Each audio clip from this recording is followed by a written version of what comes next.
Hello, Candy Colorful Me. Oh, my heart is kind of heavy today. I know it may not look like it, kind of stressed out, and I probably shouldn't be after you guys really get an understanding of where I'm coming from. I have a friend that is right where I was in life, and she's in a place where I never want to be ever again. And I can only imagine how my friends and my family felt when I was in this place. Like, when you're in abusive situations or controlling situations, or when the guy has very well gotten to your mind,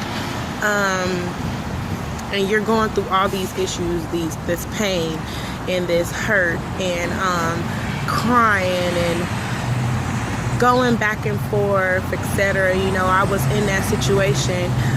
It was a little worse for me because we were actually physically fighting, and it was just embarrassing. Like, people, you know, my friends and my family come over, and then before you know it, we done got into a physical altercation, and my friends having to get this man off of me, and all these like situations. And eventually my friends started falling off. They started falling by the wayside or whatever. And I don't believe it's because they solely stopped being my friend. I believe that they were tired of seeing me go through certain things, and because they didn't want to see me hurt, they had to remove themselves. They had to back up, you know. And again, it's not to say that they're not your friends, but I mean, it could be really bad. That's just like an addict, you know what I'm saying? If I'm watching you literally do something that could possibly kill you,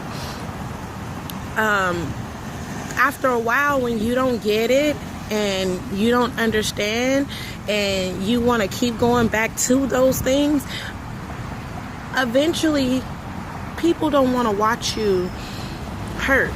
They don't want to watch you go through these things.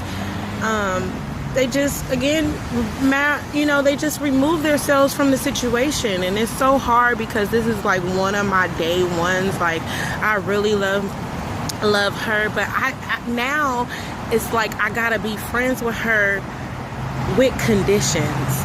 And I'm a very unconditional friend. I've grown very, very attached to her and her children, and there was things that could have stopped us from being friends so many times, and it didn't win. But right now, I promise you, like, it's easier for me to talk about it right now, because this morning I had to call one of my other friends, and I was literally in tears. Like, me feeling like she doesn't get it, me feeling like she's in danger. It's just so sad, and it's just so bad. And I don't know, like, you know, us women, and it happens to men too, but my call is to women. And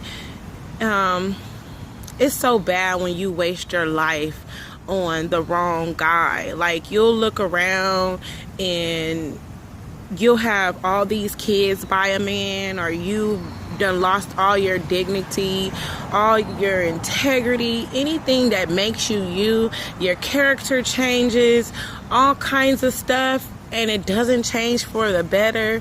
You know, love's supposed to definitely grow you. Love's supposed to definitely heal you. Man, and it's just, it's not supposed to hurt.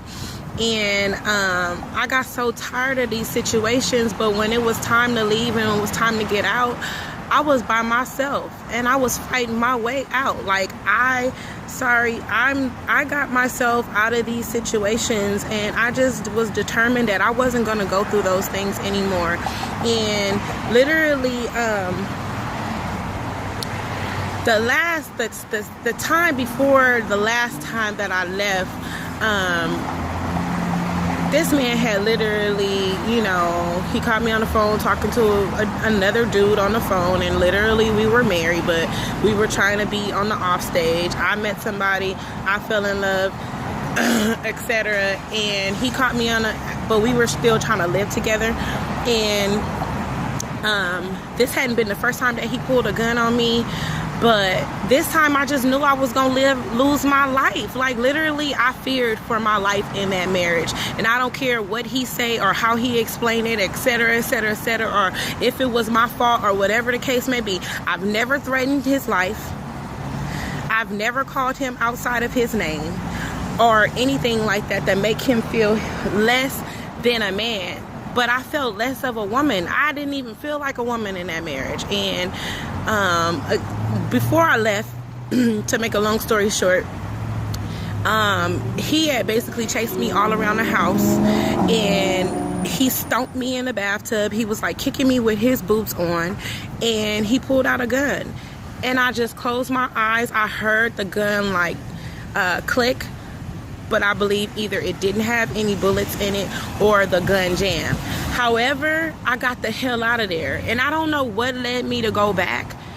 Actually, I do. I found out I was pregnant after I had left, and I ended up going back, and this was my husband. So it's like, you know, you just feel like it's a marriage and you got to work it out and all that other type of stuff. But I was losing me. Mind you, I was abused as a child, so I really didn't know who I was going into the relationship and into the marriage. So to lose more pieces of me, it was horrible. And my kids were watching, and my kids were in the house when this happened. You know, like my middle daughter was the one who opened the door for the police, and I just thank God for her acting fast, because, you know, he might have not meant to try to take my life or to take my life if that would have happened. But in the midst of anger, in the midst of control, in the midst of all these things, in a blink of an eye, something can happen that somebody will regret for the rest of their lives. So if you know that you're better being outside that relationship, leave it. Because again, I was losing myself. I didn't know who I was. I'm just now figuring out who I am at 36. It wasn't healthy for me. It wasn't healthy for my children. You know, you got to teach your kids love and this and this and that, and that's just not the way to go. So, I mean, right now, I'm just really, really, like, I feel uncomfortable. I get depressed and all that stuff when I am around her, or when I talk to her, because spirit recognizes spirit. And it's like, anybody that makes me feel like, or put me back in a place that I was in when I was with my kid's father, I have to distance myself from. And it's really, really sad, and it really, really hurts. Sorry. But I can't. After a while, people have to learn on their own, and you gotta hope that it just doesn't end abruptly and in a bad way, and that it doesn't cause anybody pain.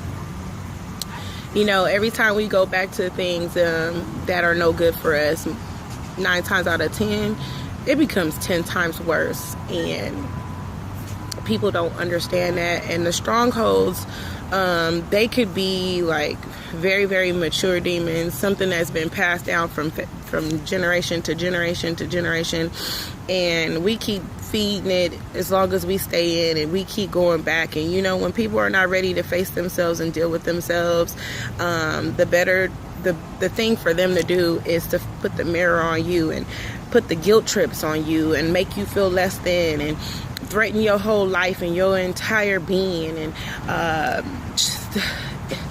you know, if they feel like they're losing control, like they cut out your friends and all this other type of, like, after the enemy has ran off all your friends and all, you don't have no family, and he has got you by yourself, and you are not strong, he can take you out, and he can take your mind, and you'll be all messed up, you know. And that's exactly what the enemy wants to do, is to get you by yourself and play and tote with your mind. And once the enemy has your mind, it's nothing nobody, a friend, a family member can do.